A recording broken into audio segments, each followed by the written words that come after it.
Hi there, guys. So I'm going to try to explain this to you as fast as possible that you'll remember. Okay, so we're gonna keep in mind that a skeletal the skeletal system usually bones are linked together to form the skeleton, right? And they are supported by the ligaments, tendons, and all that muscles, right?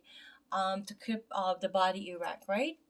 In the skeleton in real life, if you're studying in medical, let's say, in medical school, right? All the skeleton has screws and all that, right? Because to show that's in a erect position in normal life, we need all those um, it's an integrated system, the body, right? We need all the muscles, we need all the tendons, ligaments, fascia that I just made a video on, the connective tissue.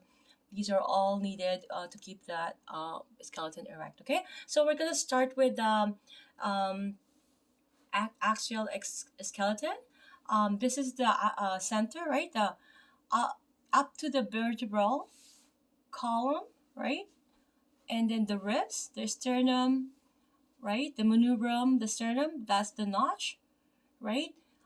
This is part of the axial skeleton, axial. And then the appendicular is all the appendages, right? All the limb, right? Upper limb is the hand, lower limb are this, including the pelvis and including the scapula and the shoulder girdle. That's included as the appendicular. So keep that in mind. So we have established that. Okay. So we're gonna start with the head. Okay. So the cranial portion is where that cranial, um, where the skull, right? Facial portion is where around this facial area, and the mandible is where the mandible itself, right? This is where the skull, the whole skull, but cranial portion is this part. Facial portion of the skull is this part, and mandible is this portion of the skull. Okay, so we have established that. We're moving forward to the cervical vertebrae. So these are the vertebrae, and it goes all the way down to the lumbar vertebrae. Okay, and this is the sacrum. This is the coccyx, right? We all know that these fused.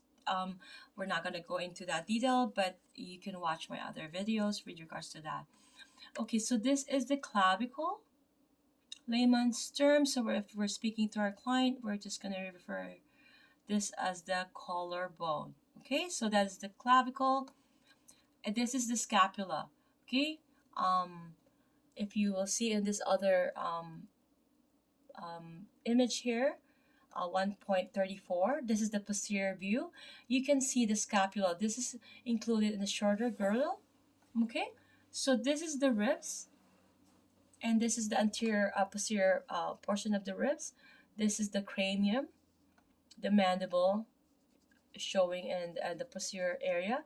This is the cervical vertebrae, and this is the scapula here, and this is the clavicle showing on the posterior side again, and thoracic vertebrae, right? So the ribs is showing also in the posterior view.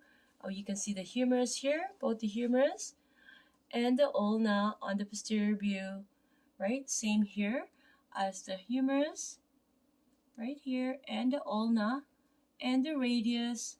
And remember, I have mentioned the uh, interosseous membrane, the aponeurosis here, in between here, in here, so as in here, so as in here.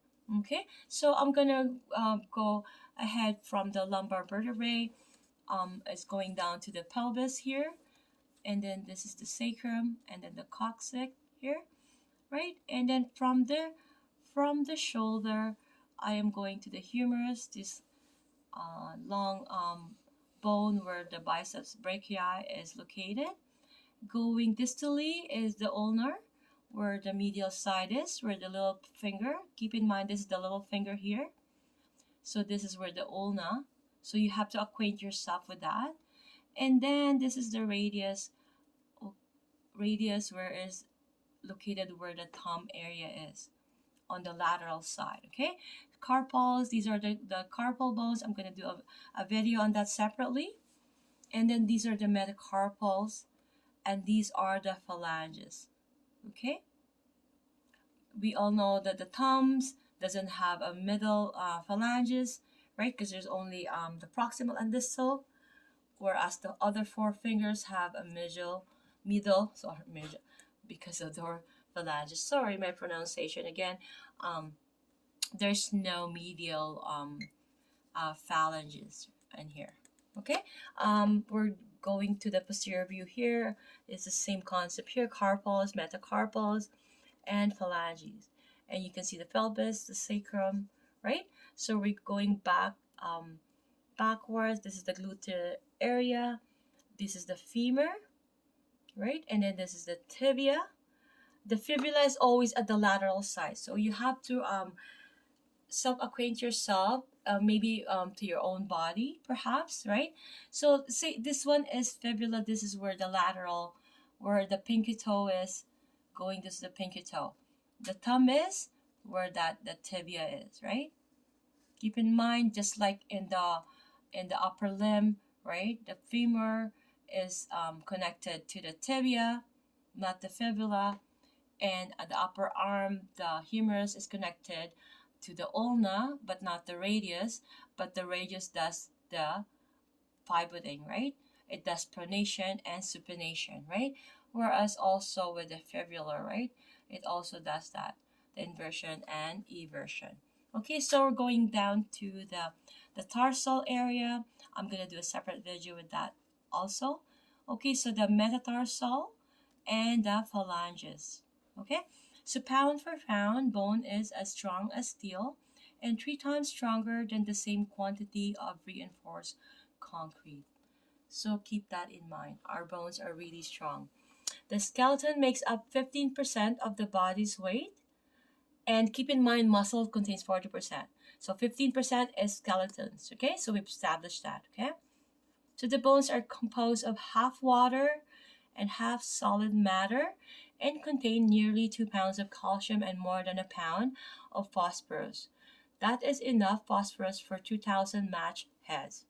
Okay, so we all have established this in the posterior view as well. The tibia, the fibula, and then this is the talus, and this is the calcaneus. I'm going to do a video on that. Okay, I did a video on this. Okay.